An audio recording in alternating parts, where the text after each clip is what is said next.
Today, we're not here to back a party or a person. We're here to understand a system. We're going to dissect the political mandate of one constituency, Atechuizu in Nagaland, using nothing but data and on-the-ground intelligence. Our goal is to see exactly how the voice of the people becomes a political reality, for better or for worse. Okay, let's get into it.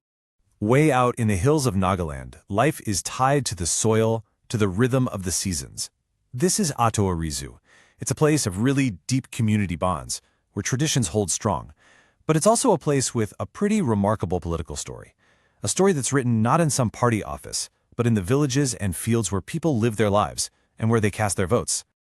And this brings us right to the heart of the matter at Atechuizu. You see, it's a land that votes with incredible passion.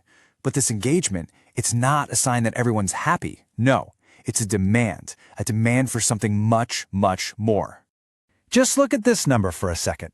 In the 2023 Assembly election, voter turnout in Atechuizu was over 96%. That's not just a statistic, that is a roar. It's the sound of a people who refuse to be silent, it's the measure of their expectation, and it's a constant, pressing demand for accountability. So what is it they're actually voting for? Well, they're not just picking a name on a ballot. They're voting for a promise. The promise of a road that doesn't wash away in the monsoon. The promise of a job that keeps their kids from having to leave home. The promise of a doctor when a child gets sick. And when those promises get broken, believe me, there are consequences. You know, every single voter carries a kind of mental ledger with them to the polling booth. It's a list of their personal experiences, of their daily struggles. This is what we call the people's ledger, and it's what really decides an election. Let's take a look at what's written in the ledger of Atechuizu. First up, roads and infrastructure. In a place full of mountains and monsoons, a road isn't just a convenience, it's a lifeline. A broken road means a child can't get to school, a farmer can't get their crops to market, and the sick can't reach a hospital. It's a daily, visible failure of governance. Second, unemployment. The pain of watching your children leave the village to search for work in cities far away. That's a quiet crisis happening in households all across Isuzu. Traditional farming just isn't enough anymore, and the lack of local jobs creates this deep sense of frustration, hopelessness even. And third, healthcare. Think about it. A single subcenter that's far away, not enough essential medicines. This creates a constant, low-level anxiety. For any family, knowing that proper medical care is out of reach is an unacceptable burden. These aren't abstract policy debates. For them, it's about life and death. When you look at this heat map of what's bothering people, you see the real campaign issues. And what this all really represents is a demand for basic dignity. You know, our Constitution implicitly promises every citizen a life of dignity.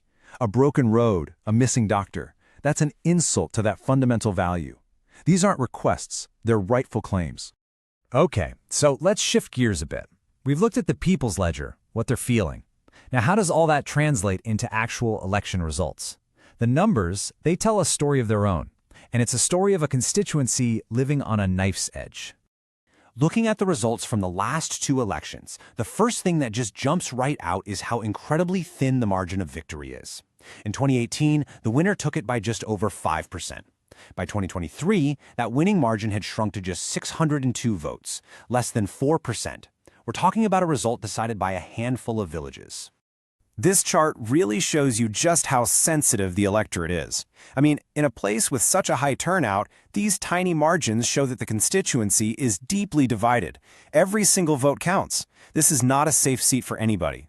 Power isn't owned here, it's borrowed from the people, one election at a time. The second key signal we're getting from the data is that loyalty is to the person, not the party. The winner, Picto, he won in 2018 with one party, the NPF, and then he did it again in 2023 with a totally different one, the NCP. This tells us that voters in Atechuizu are making a very personal calculation about who they trust to deliver, and they don't really care about the party symbol. And that brings us to the third signal, volatility. Just look at the last four elections. The seat has flipped between parties and independents constantly. NPF wins, then an independent, then NPF again, and now NCP. The crucial point here is that Atechuizu is not a stronghold for anyone. The mandate is a trust that has to be earned back every single 5 years. So given this volatile, candidate-focused, and highly engaged electorate, how does anyone actually win here? Well, it takes a systematic approach. We need to move from just diagnosing the problem to understanding the mechanics of a successful campaign. The battle for Atatuzi, you see, is fought on 4 very distinct fronts. The strategic landscape basically shows you the battlefield. On one side, you've got the strength of established local networks. On the other, the weakness of voter confusion that comes from all these shifting alliances. The big opportunity lies in tapping into that high anti-incumbency feeling. But the threat is real, a powerful national campaign machine that can just steamroll local issues. It's a classic contest, grassroots credibility versus top-down power.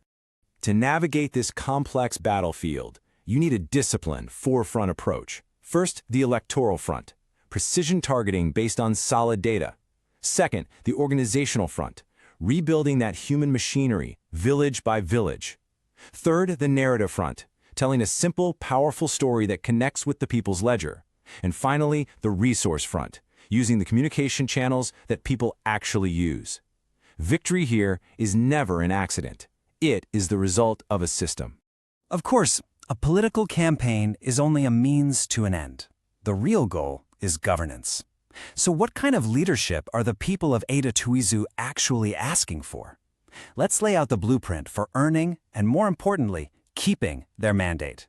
The data and the public sentiment all point towards a very clear archetype. The people are looking for a moderate, trusted leader from their own SEMA community, someone with a clean image who has earned credibility through actual service, not just political power. They value deep grassroots rapport, empathy, and above all else, integrity. They want a leader who understands their problems because they've lived them, not just read about them in some report. And this leader, they can't operate in a vacuum. A successful strategy has to understand the larger environment. The political volatility of state alliances, the economic reality of poor job growth, the deep social influence of the church networks, the technological landscape of high mobile use but terrible internet, and the constant environmental challenge of monsoons destroying infrastructure. All these things shape the reality on the ground. Building this kind of trust is a disciplined, step-by-step process. It begins 90 days out, not with big speeches, but with surveys, with listening. It builds through grassroots mobilization, meeting people where they are, in their own villages. The intensity surges in the final month with targeted outreach. And on polling day, it's about making sure every single voice that wants to be heard can be. This isn't about talking. It's about systematically earning the right to be heard. And this is important. When a campaign truly listens to people, it collects their data, their hopes, their fears, their grievances. This information is given in trust. Under India's legal framework and the principles of our data protection laws, that trust comes with immense responsibility. It requires consent, it requires that you use it for the right purpose, and it requires us to treat the voice of the people with the profound respect it deserves. You know, the story of Atatuzi is more than just about one constituency. In its high turnout, its razor-thin margins, and its powerful demand for accountability, it really holds up a mirror to the soul of Indian democracy. The mandate given here is not some prize to be won, it is a weight to be carried, a sacred responsibility. Let's be very clear about something. That 96% turnout is not just a number, it is a warning.